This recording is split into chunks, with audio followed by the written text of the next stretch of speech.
E eu me sinto muito honrado, pastor, em tê-lo cá pela segunda vez.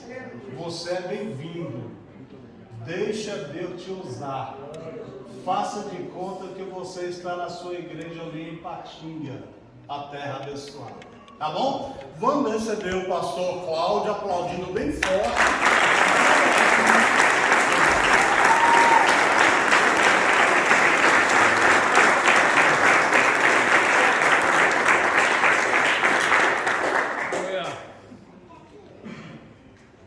Queridos irmãos, com alegria eu desejo cumprimentá-los com a paz do Senhor Jesus.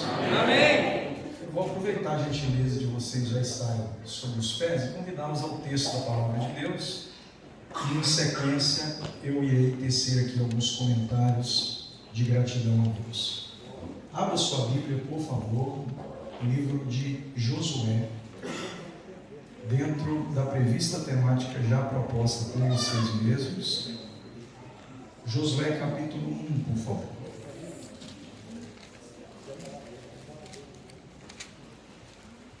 Vamos ler 4 versículos do livro de Josué. Josué, capítulo 1, nós vamos ler 4 versículos para endossar a proposta temática do versículo 9. Portanto, leremos o versículo 6, o 7, o 9, obviamente, e posteriormente o 18. Começamos então no versículo 6. Se nós já podemos ler, eu gostaria que vocês manifestassem-se dizendo amém. Amém! Josué, capítulo 1, versículo 6, diz-nos o texto: Esforça-te e tem bom ânimo, porque tu farás a este povo herdar a terra que jurei a seus pais que lhes daria. Versículo 7. Tão somente esforça-te e tem muito bom ânimo para teres o cuidado de fazer conforme toda a lei que meu servo Moisés te ordenou. Dela não te desvies nem para a direita, nem para a esquerda, para que prudentemente te conduzas por onde quer que andares. Versículo 9. Não te mandei eu? Percebam uma interrogação. Não te mandei eu? Esforça-te e tem bom ânimo. Não pasmes nem te assombres, ou nem te espantes, porque o Senhor teu Deus é contigo por onde quer que andares. Versículo 18, por favor. Não vamos ler todo o texto para ganharmos tempo, mas vamos já na parte final, onde está escrito: tão somente esforça-te e tem bom ânimo. Nós lemos por 4 vezes a palavra de Deus, sugerindo-nos a proposta de se esforçar. É sobre o porquê o autor desse texto pondera por 4 vezes a necessidade de se esforçar, que eu pretendo pregar para vocês aqui nesta noite. Podem se tomar assento e muito obrigado pela gentileza de terem estado de pé até aqui. Antes que eu entre no texto, meus queridos irmãos, eu quero, a priori, agradecer ao Senhor Deus, ao Deus dos céus, o Deus da minha vida, o Deus da minha salvação, que me permite voltar ao país de Portugal, retornar a esta igreja e fazer uso de sua palavra, servindo ao reino de Deus, servindo aos irmãos. Isso é um privilégio indescritível. Faltam-me palavras para agradecer a Deus por tamanha honra que Ele tem me dado. Quero agradecer ao pastor Marcos, que é uma pessoa muito agradável no tratar. Quero agradecer ao Senhor e à igreja que Deus confiou aos seus cuidados pela bênção de estar aqui por mais uma vez. Agradecer de forma muito especial ao meu amigo irmão Caleb e aos seus companheiros auxiliares da organização deste evento.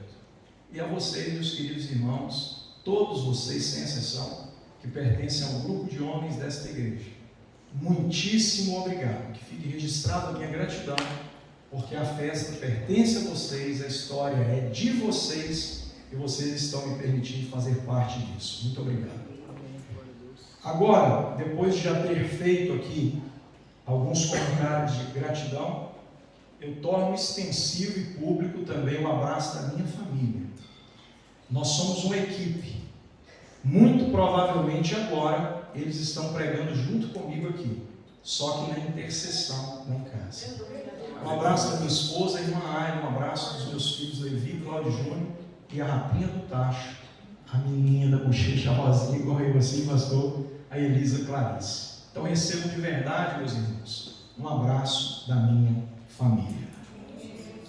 Eu quero pensar com vocês, ou não somente pensar, construir junto com vocês um pensamento acerca deste texto.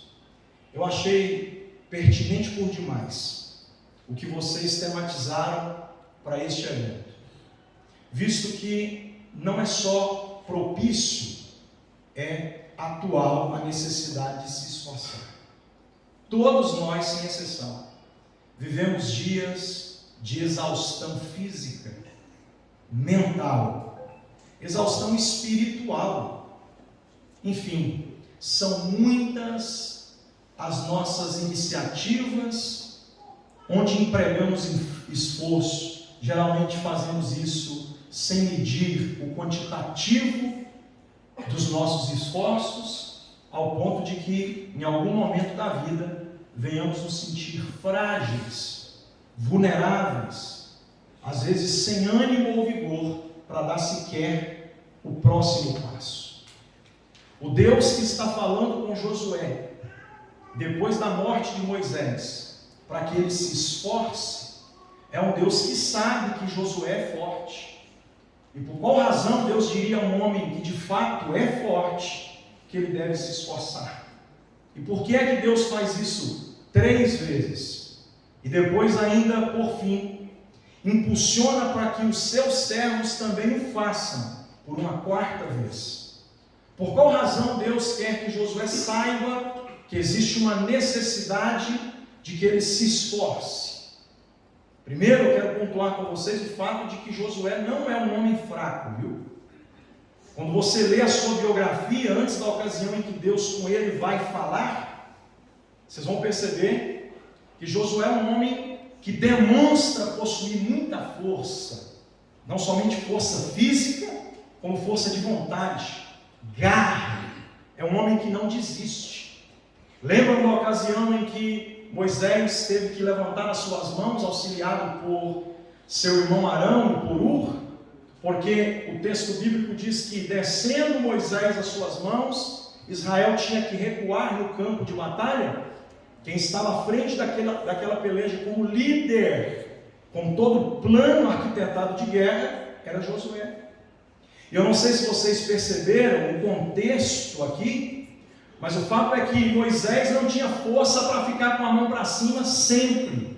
Quando ele se cansava, Josué, que tinha que recuar, continuava pelejando mesmo na defensiva, como alguém que está dizendo: estou cansado, mas não desisto.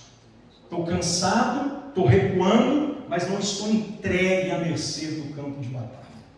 Josué, por inúmeras vezes, vai demonstrar a força que tem, como essa, por exemplo, que eu acabei de destacar. Mesmo em um ambiente de guerra, ele não abaixou a sua espada, mesmo quando o seu líder tinha fraqueza para manter as suas mãos estendidas. E o texto bíblico diz que a peleja se travou e foi extensiva. E auxiliado por Arão e Hur, Moisés conseguiu erguer as suas mãos, de modo que, indo e voltando, agora Josué somente avança e vence aquela guerra. Um homem que de fato demonstrou ser forte. De novo eu provo, por exemplo, quando ele entra em Canaã, junto de mais 11 espias, o texto bíblico diz que 10 dos espias dão um veredito, fazem um relatório final do que ali eles viram, dizendo que a terra é boa, mas os gigantes vão impossibilitá-los de herdar a terra. O relatório de Josué e Caleb é um tanto quanto diferente. Eles vão dizer que a terra realmente tem gigante. Todavia, se o Senhor se agradar de nós, nós herdaremos a terra. Enquanto uns elogiam e montam o acumulado de obstáculos, Josué aponta apenas um obstáculo e mostra o tamanho do seu Deus. Se o Senhor se agradar de nós, nós herdaremos a terra. Construindo então com vocês esse rápido pensamento de que Josué não é um homem fraco, porque ele se posiciona demonstrando ter muita força. Entendam então o porquê Deus disse a ele que ele deve se esforçar. Quando Deus fala pela primeira vez no versículo 6, e faz isso aparentemente de forma redundante por mais 3 vezes, ele não faz de forma redundante. Deus não está sendo exagerado no que quer propor. Em todas as vezes que Deus se apresenta a Josué para dizer que ele deve se esforçar, Deus está fazendo isso com um objetivo distinto, não é com a mesma perspecção. Ou seja, Deus não está olhando apenas por um ângulo de visão, não é apenas por uma perspectiva. Deus fala por 4 vezes, das quais 3 ele mesmo é quem vai verbalizar, e a 4ª ele verbaliza por meio dos seus servos. E ele faz isso com alguns objetivos e não apenas um. E é isso que é interessante. Não há exageros aqui de informações no texto. A gente lê 4 vezes a necessidade de esforça-te. É Deus declarando para ele essa necessidade. Não há nenhum exagero aqui. Paulo, quando escreve a Timóteo no capítulo 3, versículo 16, a segunda epístola, ele vai dizer que a palavra de Deus é completamente proveitosa e digna de toda a aceitação. Significa dizer então que tudo que está aqui é legítimo, não há exageros e nem faltas. Tanto é que o próprio João, ao escrever o fim do Apocalipse, ele disse que ai daquele que acrescentar, porque não está faltando nada, e ai daquele que tirar, porque não é excesso de nada, um pingo ou um jota do livro desta lei.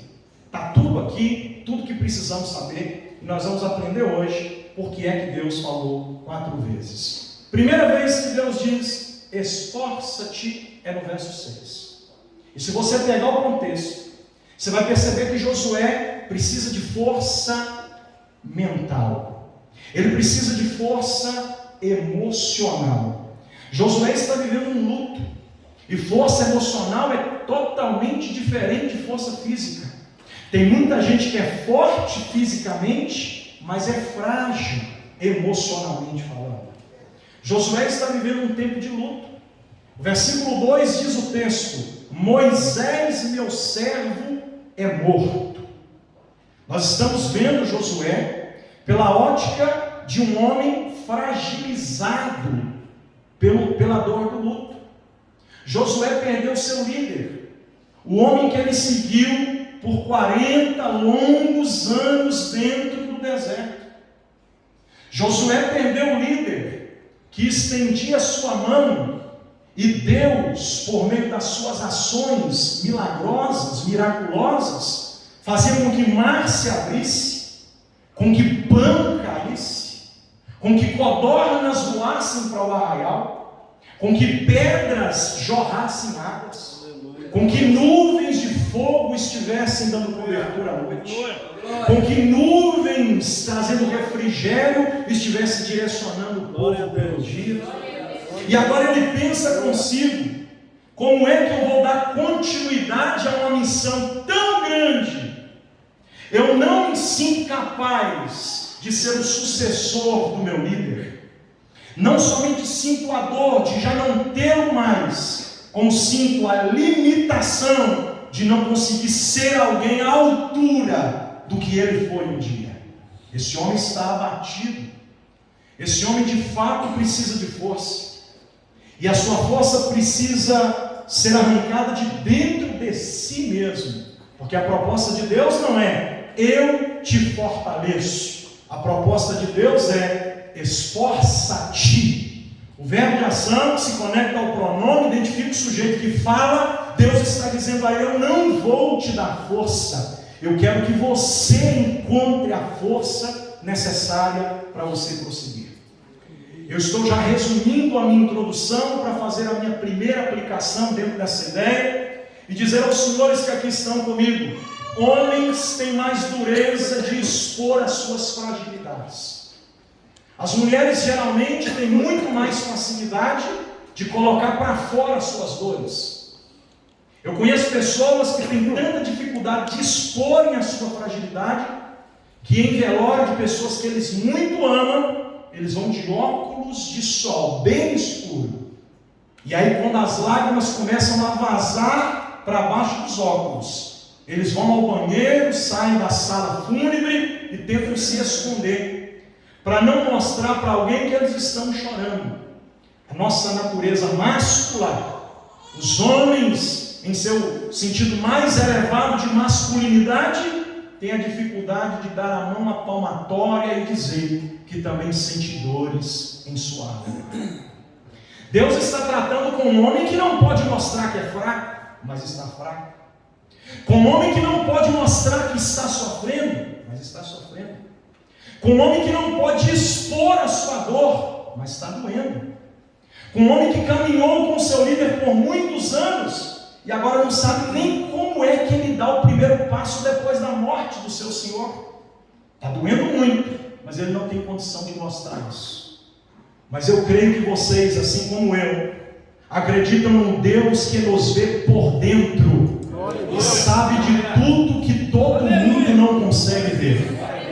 O Deus que vê além do que os olhos humanos podem contemplar, foi para esse homem que tem o exercício de sua liderança no ápice das suas emoções e disse para ele: eu sei da tua dor, esforça-te. O Deus que falou com Josué está falando com cada um de nós aqui esta noite. E a primeira coisa que Deus está falando conosco é que Ele sabe sim que você precisa se manter forte, mas Ele não desconhece, Ele também conhece a dor da sua alma que você teme expor, colocando para fora.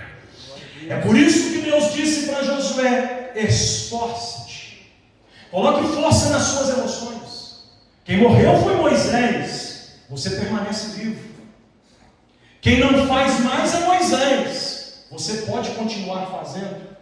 E eu imagino Josué olhando para Deus em seu diálogo e dizendo: Deus, eu não posso sem Ele. E Deus, quem sabe, respondendo para Josué e dizendo: Moisés também não poderia sem você. Foi eu que te dei para Moisés, para que Moisés conseguisse fazer. Agora eu darei para você o que também te falta, para que você continue fazendo. É isso que Deus quer dizer para nós aqui hoje, nesta noite. Ele sabe quais são as suas limitações e as dores que você possui, mas Ele tem resposta para cada uma delas. Ele tem resposta para cada uma delas. Glória a Deus. Eu vivi isso bem no início do meu ministério. O meu irmão faleceu, eu só tive um irmão. Eu perdi meu irmão num trágico acidente de carro quando ele completou 18 anos de idade. 2 dias depois que meu irmão morreu, eu já estava pregando em eventos. E, salvo engano, em um evento de homens como esse. Primeiro evento, 2 dias depois que meu irmão morreu. 1 dia depois que eu sepultei ele. Passado algum tempo eu perdi o meu pai. Eu sepultei ele em 1 dia. No outro dia eu preguei um evento na nossa cidade. No dia seguinte eu viajei para outro estado, uma cidade bem longe da minha terra, para pregar novamente em outro evento.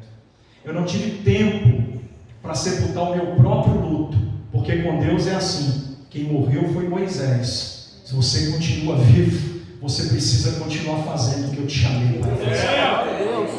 E o que é que Deus chamou Josué para fazer? Dar continuidade ao projeto de habitação em Canaã. A promessa que Deus faz é: vocês chegarão em Canaã. O cumprimento da promessa que Deus faz é colocá-los em Canaã.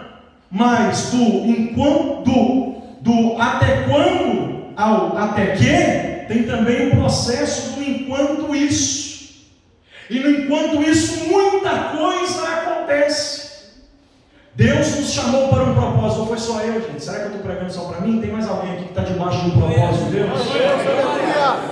Deus nos chamou para um propósito. Deus tem um propósito para conosco. Mas geralmente nós temos algumas limitações para vivermos o propósito que Deus tem para nós. Existe uma origem e existe um destino. A origem é o Egito. O destino é Canaã. Dentro disso tem uma promessa. Para virar cumprimento tem que passar pelo processo. E o processo muitas vezes é doloroso. Às vezes Deus vai exigir de nós que nós nos coloquemos de pé para viver o que Ele tem para nós no ápice da nossa dor. E Deus está usando a minha boca para dizer para alguém aqui esta noite que Ele vai te dar força para vencer todas as suas emoções. Deus está colocando força dentro da tua vida emocional aqui agora. Eu creio. Por que é que Josué precisa de força emocional, pastor Marcos? Porque sem força emocional ele não consegue entrar dentro dos planos de Deus, dando o primeiro passo. Até aqui ele está caminhando no projeto, mas ele vem caminhando no projeto sendo liderado por alguém que está na frente dele, puxando e guiando. E agora, quando esse alguém que estava na frente direcionando não existe mais, ele para. Ele olha para a ausência daquele que lhe guiava e diz: daqui para lá eu não vou mais, porque eu não consigo. E Deus está dizendo: esforça-te e tem de bom ânimo, porque eu farei você colocar o meu povo e herdar o que eu prometi aos seus pais. Glória a Deus. Em outras palavras, Deus está dizendo para Josué: mude o ângulo da tua visão. Não olhe para a dor que você está sofrendo, olhe para a promessa que eu estou te fazendo. Tem alguém entendendo o que Deus está falando aqui? É Deus dizendo para ele: eu preciso, Josué, que você comece. Terminar, deixa comigo. Você entendeu isso aqui, gente? Eu vou falar. Tem alguém aí, gente? Tem alguém aí? Você tem que pentecostal? Deus está dizendo para alguém aqui: eu não quero que você termine, eu quero que você apenas comece. Terminar, deixa comigo. Deus já tinha dito que ele ia fazer o povo herdar, sim ou não? Só está faltando força para começar. Deus falou que vai te dar, sim ou não? Só está faltando força para você crer. Glória a Deus, aleluia. Vai dar glória a Deus quem achar que deve, né? Olha bem aqui para mim, por favor. O que Deus basicamente está dizendo para alguém é o seguinte: terminar, deixa comigo, só comece. Glória a Deus, aleluia. Deus é expert em terminar antes mesmo de começar. O sábio Salomão, em Eclesiastes 7:8, ele disse: melhor é o fim das coisas do que o princípio delas. Por que é que Deus está mandando Josué começar? Porque ele já terminou a hora. Você vai? Deus não está dizendo assim: eu acho que você vai conseguir. Não, Deus está dizendo: você vai fazer o meu povo herdar. Glória a Deus. Você vai fazer. Sabe o que Deus está dizendo aqui? O fim eu já fiz, Josué. Só que eu voltei aqui para te dar um start no começo, porque o começo é com você. Porque Deus pode tudo o que quer, mas Ele não faz tudo o que pode, viu? Deus poderia ter pegado Josué no colo e disse: ô tadinho, tá doendo, filhinho, vem para o colo do papai porque eu vou cuidar de você. Você não pode sofrer, deixa eu enxugar suas lágrimas, porque tem gente que acha que Deus é assim. Só que o Deus que cuida, o Deus que sara, o Deus que consola, geralmente Ele não consola com uma toalhinha no olho, não. Ele consola dizendo assim: eu já te prometi, eu quero fazer você viver o que te prometi, mas eu não te obrigo a viver o que eu te prometi. Então dá um jeito de levantar, sacudir a poeira, enxugar você mesmo as suas próprias lágrimas, porque eu vou velar para fazer cumprir o que eu prometi. Mas para que isso aconteça também depende de você, Josué.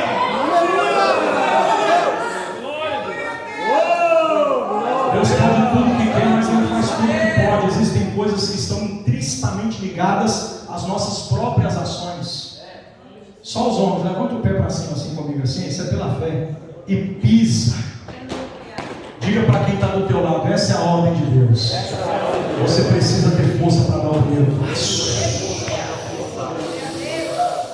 Aleluia. Estou sentindo a graça de Deus. Glória a Deus. Por que é que eu devo dar o primeiro passo, pastor? Porque o primeiro passo que não foi dado foi sepultado com músicas em pessoas que, quando morreram, levaram as músicas com eles. Em mensagens que pregadores que não pregaram, quando morreram, levaram as mensagens com eles. Em projetos grandiosos de empreendedorismo, de grandes empresas que poderiam estar facilitando a vida da sociedade, mas que foi para o túmulo com quem ela morou. Vocês sabiam que mais de 90% das pessoas que sonham, elas não realizam? Sabiam disso? É uma pesquisa que foi feita. Mais de 90% das pessoas que sonham, elas não realizam. Sabe por quê? A maioria das pessoas que sonham, elas não estão dando o primeiro passo para fazer dos seus sonhos realizações. Deus está dizendo: eu vou fazer você herdar. Então esforça-te. Eu creio pelos olhos da fé, pastor Marco. Ainda bem que não foi eu que escolhi o tema, foi você, então a responsabilidade agora é toda do conjunto. Eu creio pelos olhos da fé que Deus vai te ajudar a dar o primeiro passo em direção aos planos extraordinários que Ele tem para a sua vida. Só quem vai dar o primeiro passo aqui é o Senhor. Glória a Deus. Aleluia. Oh, glória. Vocês estão conseguindo compreender onde eu quero chegar, né? A segunda vez que Deus vem para Josué e diz: esforça-te.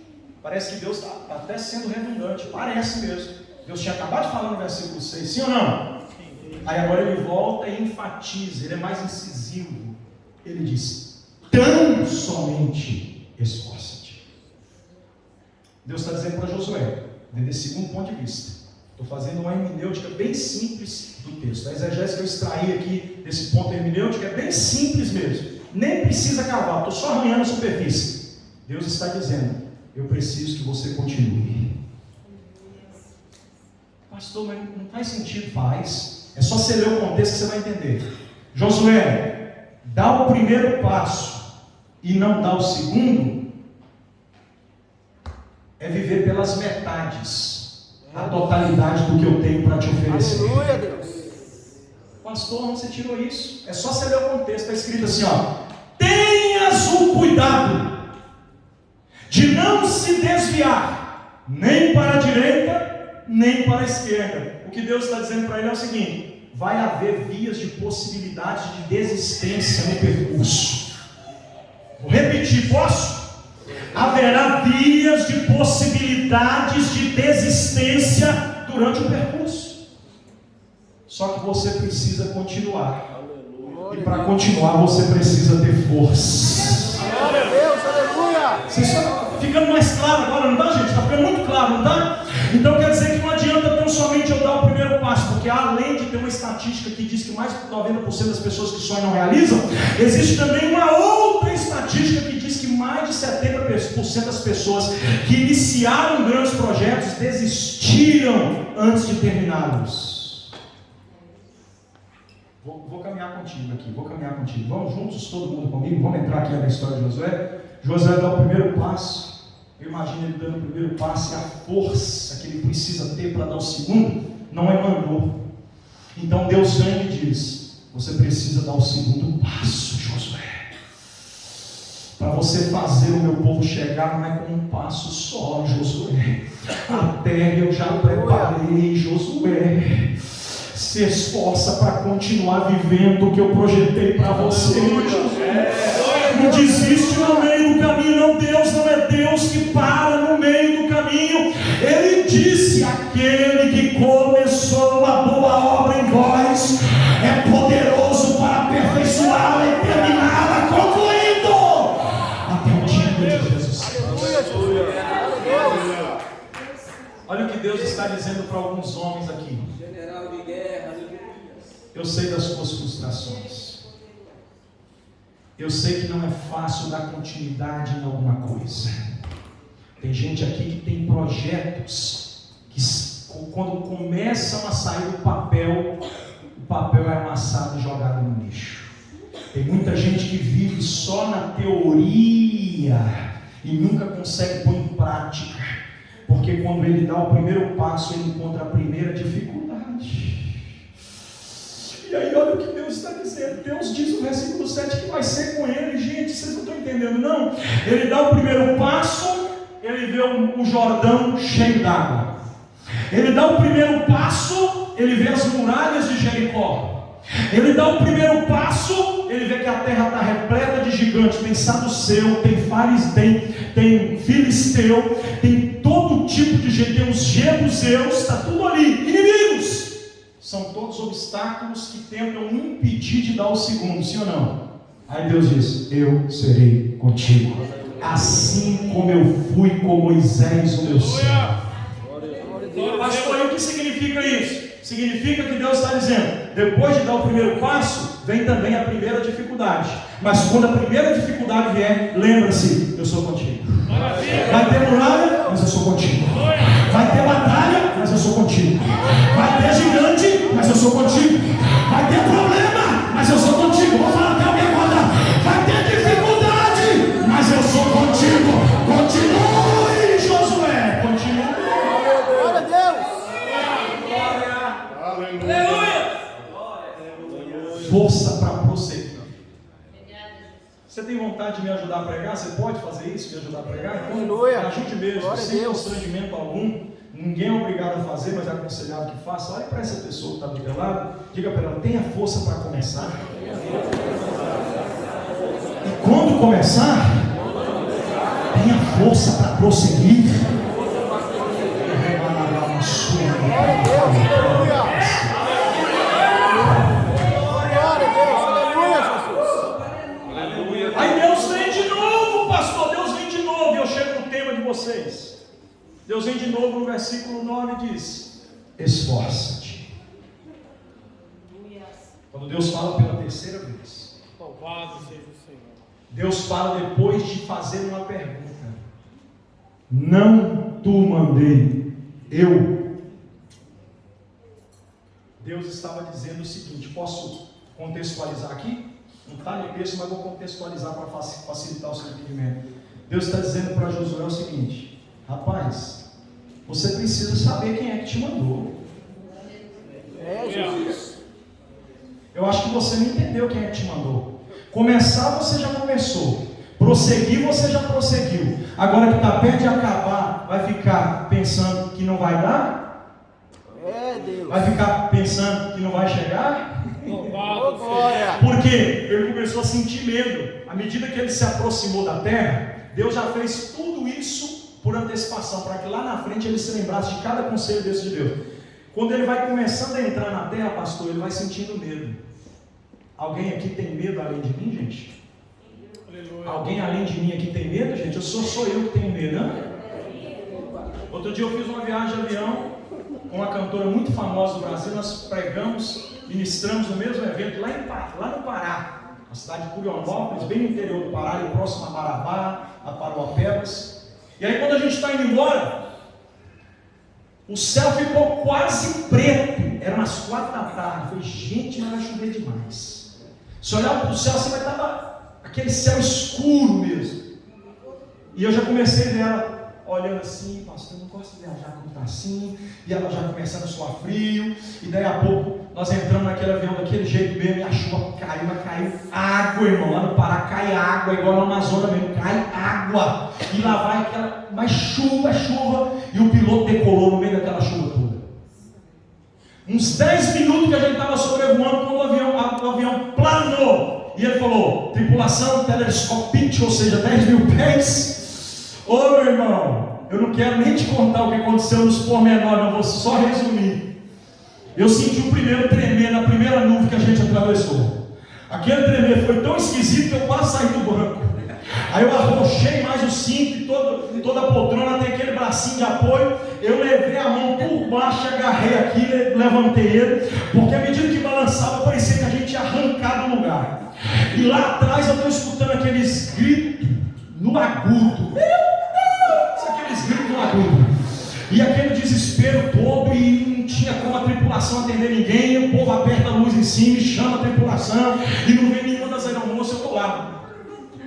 E eu suando frio também, Beleza, enfim, uma meia hora depois de toda essa turbulência, aí eles conseguiram dar uma tréguazinha, veio uma aeromoça, batendo assim no ombro das pessoas, você que é o Júnior, você que é o Júnior, você que é o Júnior, você que é o Júnior, você que é o Júnior, e ninguém respondia que era Júnior, perguntou para mim, eu também não disse que era Júnior, porque o meu nome não é Júnior, ela errou até o meu nome, me chamando para mim lá atrás fazer uma oração com eles, porque estava todo mundo desesperado com medo de morrer.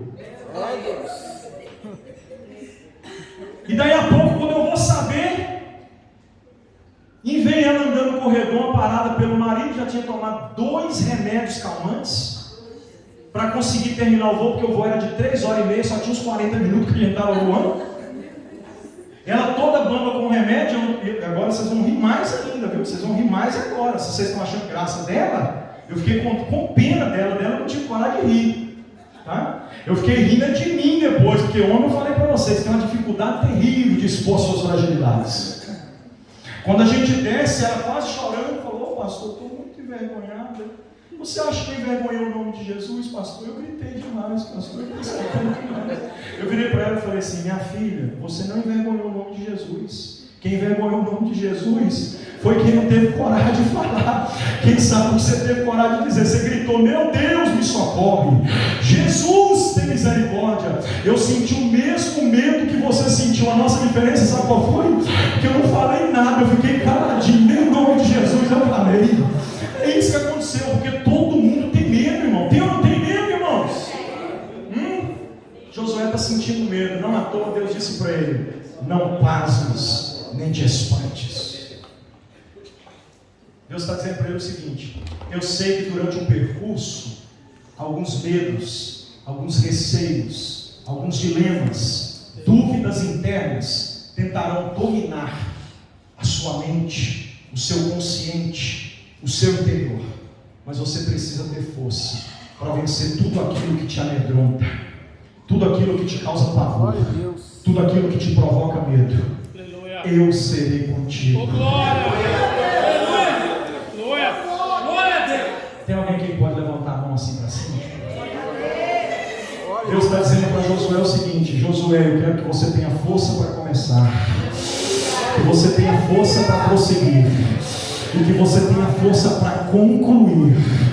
Deus está usando a minha boca, você com a sua mão levantada, eu profetizo que o Deus de força está descendo entre nós e está dizendo, esforça-te você também. Eu tenho uma promessa para a tua casa, uma promessa para a tua família, uma promessa para o teu ministério, e eu vou cumprir o que te prometi. Então tenha força para viver o que eu te prometi. Glória a Deus, glória a Deus. O anônimo escritor aos Hebreus, ele mostrou como é que a gente consegue força. Ele disse que os nossos pais na fé arrancaram força da fraqueza. Então vamos lá. É possível eu com um copo de 100 ml de água conseguir encher esse de 600 ml? É possível? É possível tirar de dentro de um recipiente de 100 ml conteúdo para encher um de 600 ml? É possível? Mas Deus está falando que é. Porque a força que o ser humano tem é uma força multiplicável. Ou seja, eu estou falando agora de ciência. Vocês já ouviram dizer, principalmente nós brasileiros, eu sei que tem poucos portugueses, a maioria dos brasileiros certamente ouviram, porque isso é um ditado que se usa muito no Brasil. Eles usam essa expressão, na ânsia da morte. Usa ou não usa? O que é a ânsia da morte? Quando a pessoa está para morrer. Sim ou não? Sim ou não, gente? Sim. Eu já vi a pessoa querendo balear a outra, eu presenciando de perto, vendo a pessoa querendo balear a outra, e a pessoa tomar 2 tiros, quase a queima-roupa, e pular dentro da lagoa, e não morrer, porque na ânsia da morte, ele encontrou força que ele nem sabia que possuía, já estava lá dentro, é porque ele não tinha explorado ainda toda a força que ele tinha. É porque a gente, na maioria das vezes, não consegue visualizar a verdadeira força que existe em nós. É por isso que o texto diz que os heróis da fé, segundo a visão do anônimo escritor aos Hebreus, capítulo 10, eles arrancaram força da fraqueza. Na verdade, eles não arrancaram força da fraqueza, eles arrancaram força deles mesmos, é que eles exploraram um pouco além. Não é que tinha só 100 ml, é porque a força do ser humano é multiplicável. Você perdeu, pode dar um glória. Então ajuda o teu irmão a dar um glória. Diga para ele se você não sabe a força que você tem. Você não sabe a força que você tem. Você não sabe a força que você tem. A força do ser humano é multiplicável. Eu vou concluir. Deus vem pela 4ª vez. E agora não é Deus falando. É o homem falando em nome de Deus. Do versículo 18, nós lemos 4 versículos, sim ou não, meus irmãos? Sim. Do versículo 18, que é a última vez onde Deus vem dizer: esforça-te. Quem fala não é Deus na primeira pessoa. Quem fala são os homens. Eles falam em nome de Deus. Olha o que eles dizem para Josué no versículo 18: então somente esforça-te e tem de boa ânimo. Pastor, mas o que quer dizer isso? É só você ler o 17. Eles vão olhar para Josué e vão dizer: se Deus falou que será contigo assim como ele foi com Moisés, nós também contigo seremos como Moisés já fomos. Glória a Deus, aleluia. O que quer dizer isso, pastor? Quando a gente encontra força para começar. Abre bem o seu entendimento agora, que você vai pegar isso aqui para levar para casa e nunca mais esquecer. Quando a gente encontra força para começar. Quando a gente absorve força para prosseguir. Quando a gente arranca força da fraqueza. Quando a gente não está aguentando mais, mas mesmo assim se esforça para concluir, Deus manda força de apoio. Vou repetir: Deus manda força de apoio. Os filhos de Israel olharam para Josué e disseram: nós também seremos contigo. Esforça-te, esforça-te. Deus está usando a minha boca para dizer para alguém: se você tiver força para começar, se você tiver força para prosseguir, se existir em você força para concluir, eu te darei força de apoio para as coisas acontecerem. Aleluia. Sabe qual é a maior fragilidade do ser humano nos dias de hoje? Já lhes conto. A maior fragilidade do ser humano nos dias de hoje é a ausência de uma força amiga. Existem 3 grupos de amizade, 3 níveis de relacionamento. Talvez esteja me assistindo aí agora o Thaleson Bruno, um jovem lá de Papo, um jovem obreiro que congregou comigo, que eu tive a honrosa oportunidade de pastorear esse moço que é muito meu amigo, pastor, hoje. Quando eu o conheci, todo mundo era amigo dele. Ele era uma pessoa inocente no sentido da maldade humana, compreende, pastor? E eu tentei orientar ele acerca disso, porque todo mundo era amigo dele. Todo mundo que a gente conversava acerca dessa pessoa, ele dizia: esse é meu amigo. Por exemplo, se a gente precisasse ir no mercado, o dono do mercado era amigo dele. Se precisasse ir na padaria, o dono da padaria era amigo dele. Se precisasse ir no mecânico, o mecânico era amigo dele. Enfim, o prefeito era, os vereadores, todo mundo da cidade era amigo dele. Mas ele falava amigo porque ele não entendia qual o real significado da palavra amigo. Ele não sabia distinguir. E aí um dia eu questionei ele: rapaz, você me considera como seu amigo? Será que eu sou seu amigo mesmo? Sentei ele na mesa e dei uma aula pastoral para ele, uma lição que eu acho que foi inesquecível para a vida dele. Eu disse: não confunda amigos com conhecidos. E não confunda amigos com colegas. Porque existem 3 níveis de relacionamento. Temos os conhecidos, temos os colegas e temos os amigos. A filosofia humana, pautada pelos filósofos de alguns séculos atrás, diz que a amizade verdadeira só cabe na mão. Porque se passar de 5, escorrega entre os dedos e cai. A amizade verdadeira tem que ficar aqui, tem que ser guardada dentro da mão. Se não guardar dentro da mão, corre o risco de cair. É tão difícil encontrar verdadeiros amigos que a gente nem consegue tê-los em uma quantidade maior. Quem tem mais de 5 pode glorificar a Deus e exaltar o Senhor com muita veemência mesmo, porque você é um privilegiado. Nós temos muitos conhecidos. Eu, particularmente, vou dizer aqui com muita modéstia mesmo, porque eu não sou uma pessoa midiática. Eu estou começando a me relacionar de um tempo para cá nas redes sociais. mas eu devo ter umas 20 e poucas mil pessoas envolvidas na minha rede de relacionamento. Isso incluindo meu WhatsApp, que são quase 3 mil contatos, minhas redes sociais, Instagram, Facebook, Telegram e o YouTube. Dessas 20 e tantas mil pessoas que se envolvem na minha rede de relacionamento, eu tenho também alguns colegas, essa maioria são apenas conhecidos. Alguns colegas porque com eles eu trabalhei, com eles eu estudei, perto deles eu morei, vizinho deles eu talvez já fui, então são colegas. Mas entre tantas pessoas eu tenho uma fatídica e lastimável história para contar para vocês. É uma fatia da minha biografia, uma dor que eu vivi. Entre essas mais de 20 mil pessoas que se relacionam comigo, que curtem o que eu publico, que comentam o que eu publico, que vez ou outra ligam para mim, mandam uma mensagem, estão comigo. Quando eu estou na igreja, me dão um abraço, um tapa nas costas, que bom te ver, que bom te rever. Essas 20 mil, poucas mil pessoas, quando meu pai morreu, elas não foram no velório pela madrugada. Eu me recordo como se fosse agora.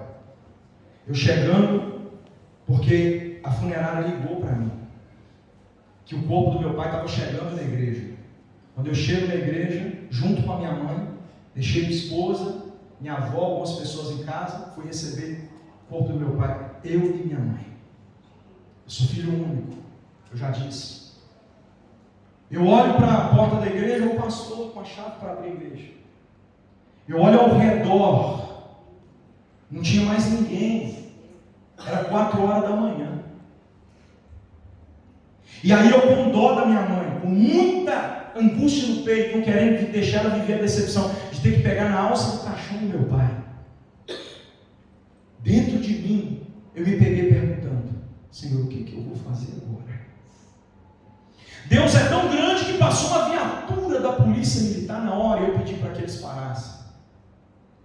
2 policiais desceram para me auxiliar. O problema é que o pastor tinha problema na coluna. O cara da funerária não ajuda nessa hora.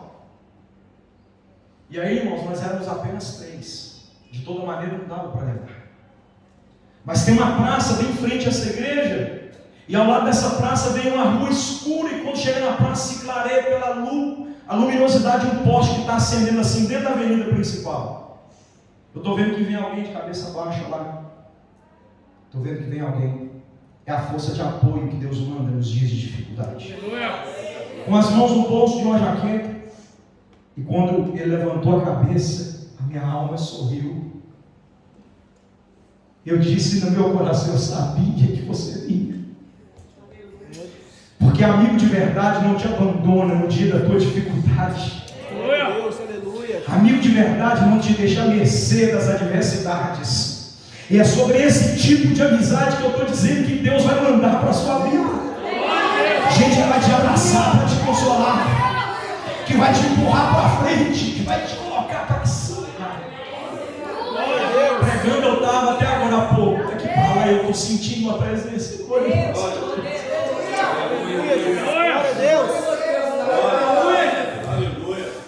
Eu termino essa mensagem dizendo que Deus vai te dar amigos que te darão apoio para você conseguir realizar os planos dele na sua vida. Eu não estou falando de colega que vai te abandonar depois do churrasco, quando o pneu do carro furar debaixo da chuva, não. Eu estou falando de gente que vai estar com você na dor e na alegria, no momento de bonança e na falta de glória a Deus. Esse tipo de gente. Nenhum de nós somos autossuficientes para chegarmos onde Deus quer que cheguemos sem a ajuda de alguém. Não há capacidade em nós de conseguirmos efetuar sozinhos os planos de Deus em nossa própria vida.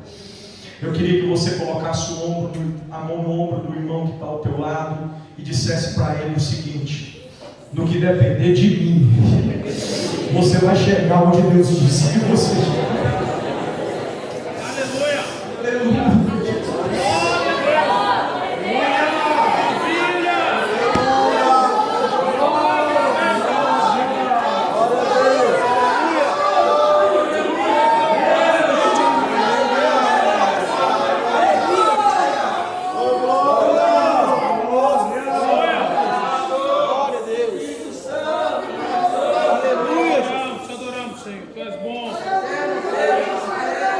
Quando a gente acredita no que o céu tem para nós, Deus envia apoio para que a gente conquiste o que Ele tem. Glória a Deus, aleluia. Pastor, conclui, porque eu estou ficando já cansado. Eu encerro então, embora o horário que me foi dado, eu ainda tenho aqui 20 e tantos minutos, mas não vou ser prolixo não, vou encerrar aqui agora. Quando Josué recebe a força de apoio, ele dá início ao projeto, ele prossegue no projeto, e por fim ele conclui o projeto. Ele estava tão convicto de que Deus ia ser com ele, que um dia todo mundo resolveu coxear em dois pensamentos. Ele olhou para o povo e disse: é vocês que sabem o que querem para vocês, só que tem uma coisa: eu e minha casa serviremos ao Senhor. Glória a Deus, aleluia. É isso que eu estou dizendo que Deus vai dar para você. Tanta força que você não terá dúvidas quando estiver próximo de conquistar o que Ele te deu. Aleluia. Glória a Deus. Pastor, o que significa força na Bíblia? Eu encerro então. Eu poderia prosseguir respaldando o ânimo, respaldando o fato de Deus ter dito tão somente, que é uma expressão que é mais incisiva ou enfática. Eu poderia pegar aqui a linguística do texto e trazer para o original, mostrar qual é a sua etimologia. Enfim, tem tanta coisa para tratar só aqui no capítulo 1, mas eu vou encerrar com o significado da palavra força. A palavra força não nasceu no hebraico popular, ela nasceu um pouco antes disso. A palavra força não pertence também ao dialeto aramaico, que é uma vertente do hebraico. A palavra força tem origem no acadiano, pois foi no acadiano que o homem conversou com Deus pela primeira vez. E o idioma que era só um até Torre de Babel, em Gênesis 11, quando é multiplicado por Deus pela dureza do coração dos homens, esse idioma que era apenas um, que nasceu de Deus para o homem em sua comunicação, ele traz a etimologia da palavra força com uma duplicidade. Força é um paradoxo. Força aqui nesse texto pode ser força de resistência e pode ser força de impulsão. Define para mim mais claramente, pastor. Eu defino. A força cuja qual Deus propõe para Josué tem dois níveis. Primeiro nível, força de impulsão. O que seria força de impulsão, pastor? Josué, vamos fazer para ficar claro? Vou desenhar para você de forma bem pedagógica. Onde eu estou é o início de Josué quando Moisés morre. E ele tem que chegar lá naquela outra coluna. Aqui é o início, lá é o final. Quando Josué decide iniciar, o que acontece com ele? Algumas coisas são obstáculos para que ele prossiga. Sim ou não, gente? Sim. O Rio Jordão se enche, inunda. Primeiro obstáculo. O povo de Israel passa, porque os sacerdotes vão na frente, a arca está ali dentro, o povo glorifica. Josué faz um altar para ele mesmo, dentro do Jordão. Vocês já leram essa história, né? O povo faz um para exaltar a Deus, porque eles pegam 12 prédios para representar as 12 tribos de Israel. Aí Josué pega o dele e fala: vocês podem ter para Israel, para qualquer outra nação, para enfim, para o povo, para todo mundo, para a família A, para a família B, mas eu não posso deixar de ter o meu particular com Deus. Então eu também levanto o meu altar aqui, porque eu tenho que ter minha vida devocional. E aí ele vai buscando força, ele vai conquistando. Depois tem as muralhas de Jericó, tem ou não tem? Aí ele passa de novo. Foi outro obstáculo, sim ou não? Sim. Depois tem os gigantes da terra e ele os vence, sim ou não? Sim. Ele vence os saduceus, ele vence também os filisteus, ele vence os jebuseus, ele vai vencendo todo mundo. Vai ou não vai? Pastor, o que significa isso? Isso aqui que significa: Josué está indo, um obstáculo atravessa o seu caminho. Deus tinha dito para ele o quê? Não se desvie nem pela direita nem pela esquerda. Deus está dizendo o seguinte: não tem como utilizar-se de um plano B. O plano é esse. Tem que passar no caminho que eu marquei. Só que tem uma dificuldade aqui. Na minha frente, como é que eu passo sem dar a volta nela? Com força de impulsão, removendo os obstáculos que na minha frente se opõem a me permitir viver o que Deus projetou para mim.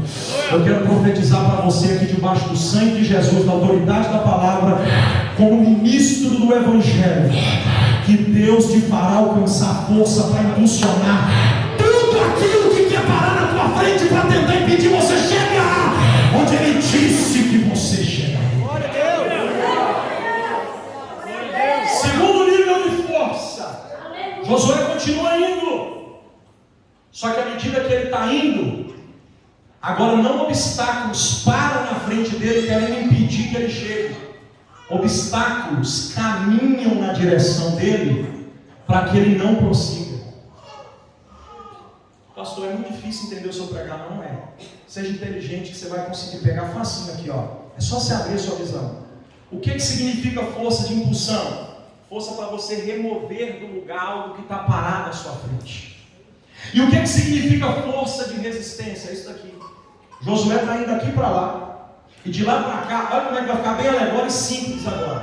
De lá para cá está vindo uma carreta truncada, carregada com mais de 20 mil toneladas, a mais de 120 km por hora e perdeu o freio. E Deus falou para ele: não saia do caminho. Não dá para correr nem para a direita nem para. Apruma o corpo e resiste à pancada. Vai doer, mas você vai vencer.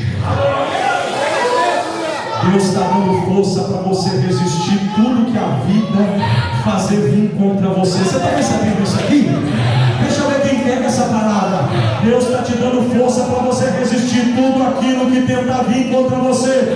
Apruma o corpo, aguenta a pancada, porque crente escolhido, preparado para viver coisas grandes, vão viver pancadas da vida mesmo. Mas a ordem de Deus é essa: fica no caminho, porque 1000 cairão ao teu lado, 10.000 cairão à tua direita, mas você não será atingido. Permanecerá de pé, Josué, de pé, Josué.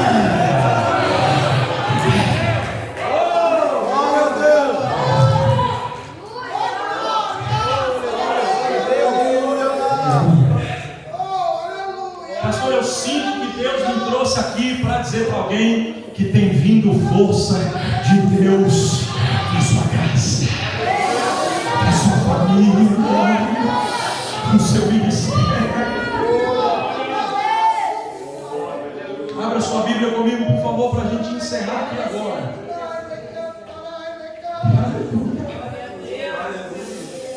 Oh, eu estou sentindo a presença de Deus entre nós, se manifestando entre nós. É mentira o conto que dizem no Brasil que aqui não existe mais aquele poder pentecostal. Eu estou vendo uma igreja falando em línguas estranhas aqui nesta noite. O Espírito de Deus ainda está agindo na Europa. Pode dar glória a Deus com vontade, porque Ele desceu e está dizendo: eu te renovo, eu te esforço, te fortaleço, eu te ajudo, te coloco de pé, te faço caminhar na minha presença, te dou apoio para você conquistar. Só quem tem glória a Deus para dar, na mão que glorifica.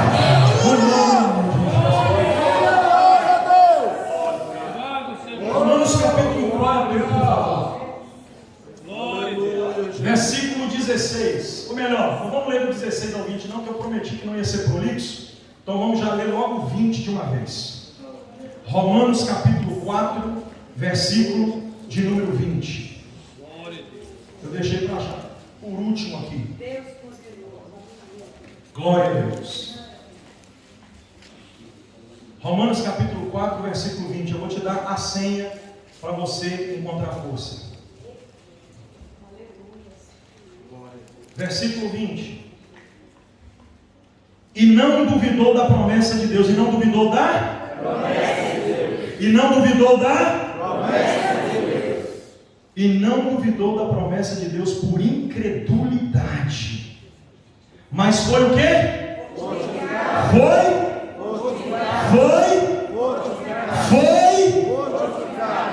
Dando o quê? Dando o quê? Dando o quê? Como é que eu recebo força, pastor? Segue o conselho de Paulo. Porque Abraão não duvidou do que ia acontecer das promessas de Deus. Ele não duvidou por incredulidade das promessas de Deus. Antes ele foi fortificado na fé, dando glória a Deus. Dando glória a Deus. Pastor, onde que eu vou encontrar essa força que o senhor acabou de pregar aqui agora? É simples, meu irmão. É só dar glória a Deus, que Deus dá força. Tem um monte de pregador pregando com jargão, dizendo que quando você manda glória para cima, Deus manda vitória para baixo. Eu nunca li na Bíblia, mas está escrito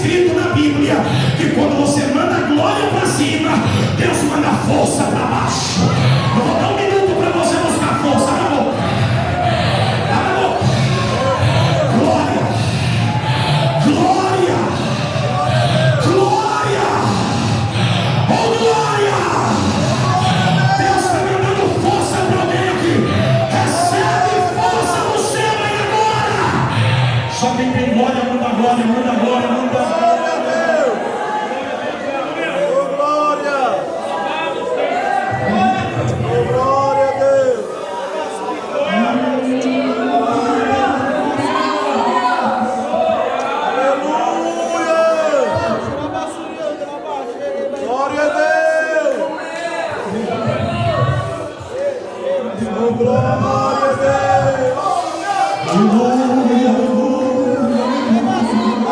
Está sentindo, né? Está gostando do que está sentindo? É a presença de Deus passando entre nós. Remonte a face quando rega, moto, como se rebatar na súria. Dá glória a Deus aí, crente, que Deus está dando força. Quem é batizado com o Espírito Santo, seja renovado em línguas agora. Tem força de Deus chegando. Olha a força de Deus descendo. Tem um fio de azeite descendo na igreja. E Deus está dizendo: eu te fortaleço. Eu te fortaleço. Eu te fortaleço. Segue.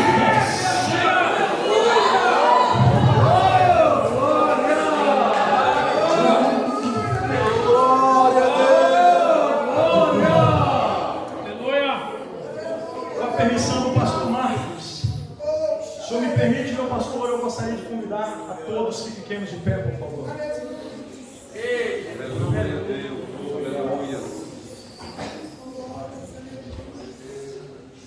Vem aqui, pastor Marcos, posso na mim, se o senhor puder, por gentileza. Vem aqui, Caleb. Você também, Miradão, rapidinho. Nós vamos concluir agora. Vou usar vocês três que eu conheço mais aqui. Aí a gente tem que ter mais liberdade. Pode ficar tranquilo que não é pegadinha, né? Vem perto aqui de mim, Caleb, vem. Fica aqui, Miradão, do lado do pastor aqui, do lado de cá, por favor. Eu queria que você abraçasse alguém assim, igual o Biratã, pastor. O pastor me abraçou, eu abracei o Caleb.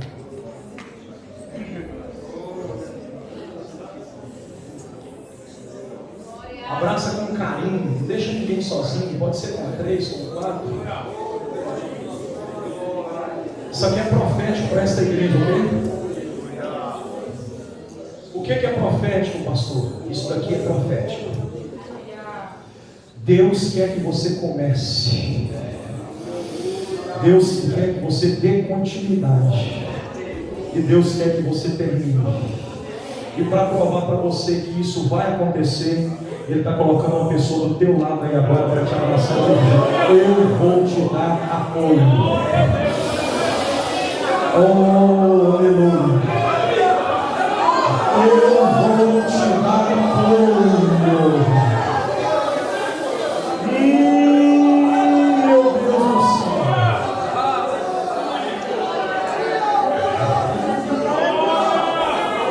Deus vai me dar apoio, pastor, e apoio grande.